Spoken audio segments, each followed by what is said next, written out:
الله تعالى وبركاته. هذه الهند، هذه هي الهند الآن، والآية الآن في الهند. بالأمس يعذبون ويحرقون ويقتلون، واليوم يتخبطون ويعذبون ويستغيثون.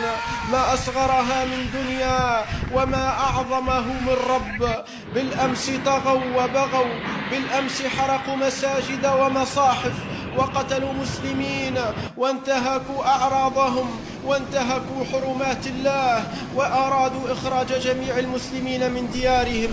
اليوم ينتقم رب العزة والجبروت وينزع منهم ديارهم ويشردهم في عقر أوكارهم. تلك حدود الله فلا تقربوها، كذلك يبين الله آياته للناس لعلهم يتقون.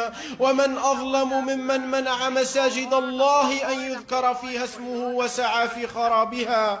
أولئك ما كان لهم أن يدخلوها إلا خائفين. لهم في الدنيا خزي ولهم في الآخرة عذاب عظيم. اللهم لك الحمد يا منتقم، اللهم لك الحمد يا ذا العزة والجبروت. اللهم لك الحمد على كل نعمة أنعمت بها علينا، على كل نعمة أنعمت بها علينا، على نصرك للمسلمين في كل أوقات ضعفهم واستضعافهم. اللهم لا طاقة لنا بالجهد ولا قوة لنا على البلاء، فلا تحرمنا العافية ولا تكلنا إلى خلقك يا أكرم الأكرمين. اللهم تفرد لنا بحاجاتنا وتولنا برحمتك وانصرنا، فإنك إن وكلتنا إلى أنفسنا عجزنا عليها، وإن أوكلتنا إلى خلقك ظلمونا وحرمونا وقهرونا ومنوا علينا.